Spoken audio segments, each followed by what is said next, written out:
Okay, this is day 14 of VEDA. I am Tomboy Queen / Rebel Time Lady, all that bullcrap.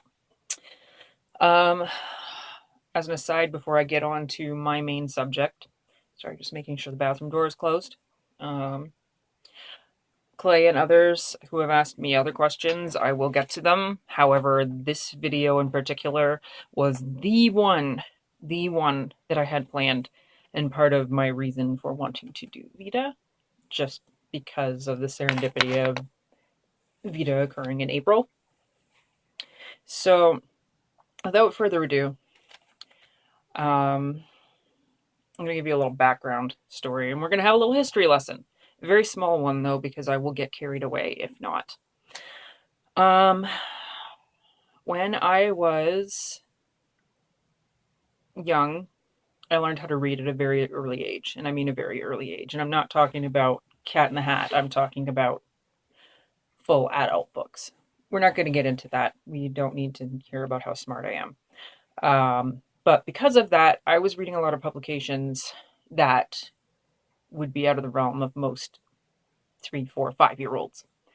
So I had an interest in history or very early on. My mom had a lot of history books, and I had the power of the library and the power of the bookmobile. So, but I also would beg for National Geographics every once in a while.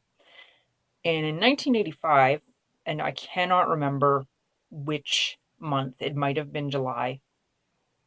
Um, the National Geographic was published, and I think it was one of the summer issues after Dr. Robert Ballard had discovered the Titanic, and that was a big thing for me. I mean, I had read stuff about the Titanic, and it fascinated me before that, but getting to see like the sonar images and the ROV images was just amazing to me. It's every image was so haunting, and subsequently, in 86 and 87, there were also full middle spreads with the further documentation of the debris site and the site of the second half, because the ship split in half. And I'm not going to go into the semantics of how that happened or when it happened, because I will be here all night and I will run out of memory. Maybe I'm considering doing another video post VEDA. Like, I mean, it's kind of crossed my mind that maybe I could do videos, longer scale videos, if I actually get a camera, about things that I have a good deal of knowledge on and things that I have an interest in, because I'm real good at talking about stuff like that. All the important facts of my life are pushed aside for stuff like this, and I just can't help myself. So, I've always had an interest in the Titanic, and starting early on, I kind of developed this vigil kind of thing. I mean, right now, what time is it? It's past 1 o'clock. I would stay up, and I still do, until the time that the Titanic actually sunk. So that's why we're going to talk about Titanic right now, because the Titanic hit the iceberg on April 14th, 1912, at about what, 11:20, I believe. Just remaking my notes because I'm really tired. No, it was 11:40. 11:40, and she foundered at about 2:20 a.m. on the 15th. So yeah, in the midst of an ice storm, how very appropriate, we're gonna sit down and have a little talk about the Titanic. And you know, I'm only gonna give you a brief rundown. Most people know the base facts. I've been alluding to this for a while. This is the one thing that I've wanted to talk about. So the Titanic set sail from Southampton on April 10th, 1912. She stopped in France, in Cherbourg, and in Ireland at Queenstown. From there, she began the final leg of her voyage, which was supposed to be from Queenstown to New York. Along the way, she increasingly got messages through the Marconigram, the telegram, or telegraph, that there was more and more ice along the route. If you don't know, she actually foundered close to Newfoundland, and the route they were going through was a heavily trafficked berg route. So, um, those warnings, for whatever reason, were ignored. I know there's a lot of people who say that Jay Bruce Ismay wanted to beat the transatlantic record um, for crossing for the crossing, but it doesn't really make any sense because the Titanic was not the fastest.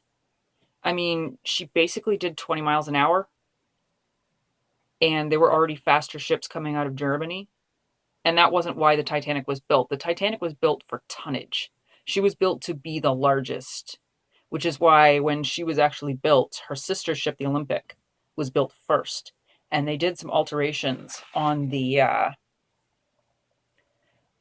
blueprints to make her larger and to increase her tonnage because they were looking to set that record. They wanted her to be the biggest ship. They didn't care if she was the fastest, although, there is something to be said about making sure your passengers are there within a timely fashion.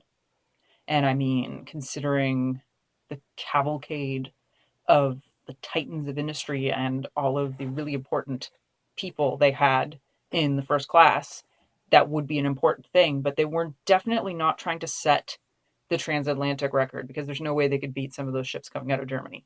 Like, it's flat out impossible. Um, so, yeah, they ignored the messages. And contrary to what most people are led to believe, she was not gashed, although that was a long held belief for a long time. But after finally getting to see some of the hull, um, what happened is that the iceberg was a growler. So most of the ice, the bulk of the ice, was underneath the water. You can't see it at all. It's black. And unfortunately, that night that she sank, there was no moon, and the ocean was calm, like crystal calm. There's no way they could have seen it. There's a lot of other things that went on. It's like, did the lookouts have glasses? Did they not have glasses? All sorts of things. But what happened is when they passed the iceberg on the starboard side, the berg underneath the water buckled the plates of the hull, and the seam split. So, of all the technological wonders on the ship, the biggest, or the one they flouted the most, was the watertight compartments. 5 of them were breached. She's only built to float with 4 fully filled. And regardless of that, the way she was split, it was inevitable that they would end up coming up through another deck and spilling over into another one anyway. So yeah, that's basically it. Sorry, it's really hard to condense this because I want to sit here and talk about it and go into detail and talk about all kinds of theories and stuff and all of the cool things that have been discovered since and all of the artifacts that have been brought up. But that would take a lot longer than we have here. But yeah, I don't know why the Titanic means a lot to me. I actually have a pretty great love for a lot of vehicles.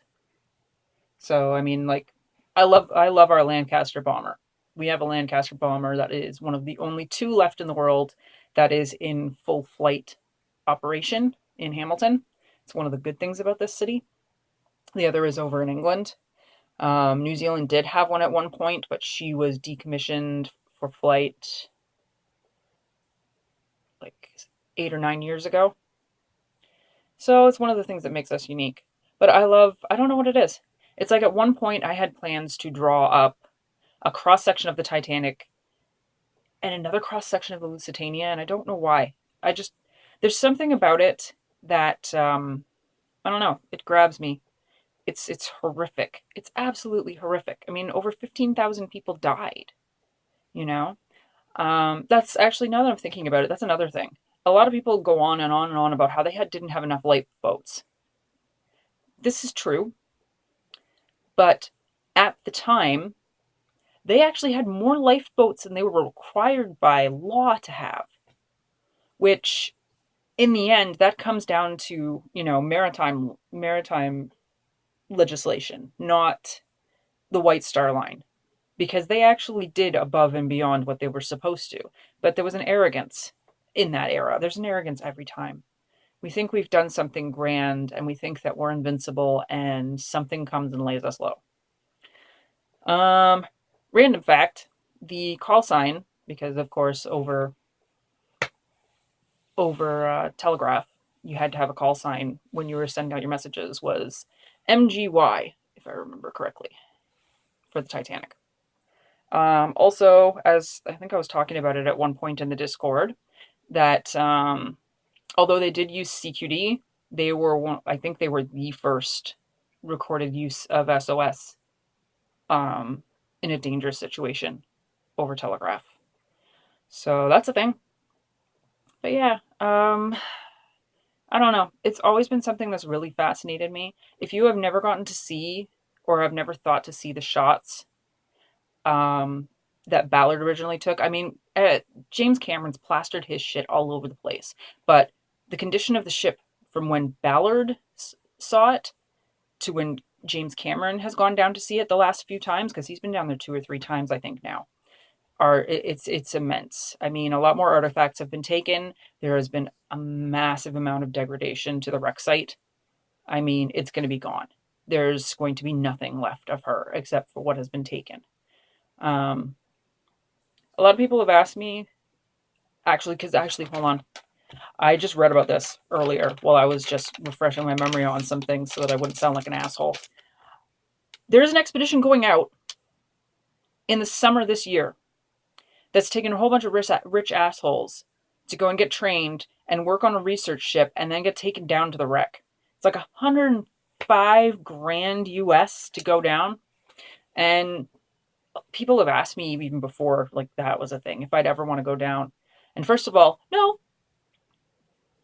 I know how much pressure is on the hull of one of those submersibles. And the answer is no. I don't think my anxiety could take it. But beyond that, it's a gravesite. And it's a pretty massive gravesite. The bones may not remain anymore, but I don't know. I'm not a very superstitious. It's not about superstition. It's just on an emotional level, I think it would bother me a lot. Like, as much as the scientific curiosity in me and that desire to see history for myself and touch it with my own hands is there, I don't think I could. Even if I could remove, the paranoia of being in a submarine or a submersible that, could crush me into like a speck. Even if that were taken out of there, I don't think I could do it. I mean, it's beautiful and I love looking at the images and it's absolutely haunting. So if you can ever do that, do so. Don't go just by James Cameron and his rhetoric and all of his crap. I mean, that movie is a pain in the ass. First of all, there's a lot of inaccuracies in it. A lot. Beyond that, Rose and Jack did not exist. I don't care what people say. Go look and read A Night to Remember. It has a complete passenger list in the back of it. They don't exist. That part of the story was made up. There's a lot of little things in there that some of it has come from passenger accounts, which again, if you want to read a good book, Walter Lord, A Night to Remember, it's about as close as you can get to a factual recounting based on many, many, many interviews with survivors. But the bottom line is that even with that, we have no way of knowing everything that went down because, I mean, how much would you remember listening to the screaming of your peers in the water as you huddle in a lifeboat? You know? It's just human perspective is so fragile when you're put under stress like that, You remember flashes of things and your brain just puts it together the rest. And everybody else's brain puts it together a little bit differently. But regardless, I'm starting to ramble and I'm going to start talking more about this if I don't stop myself. But yeah, so I mean, it's a little late this year. This is gonna take it like an hour to upload again anyway. But next year, if you think about it, if you're awake, April 14th, 2019, April 15th, 2019, pour out a glass of something, whatever your preferred beverage is, and meditate on the folly of human hubris and the tragedies that yet remain to occur and that we may be able to prevent yet. Let's see, who am I going to shout out? I'm going to shout out Quaid because I've been harassing him today. Quaid. I don't know why I'm saying it like that. I'm tired.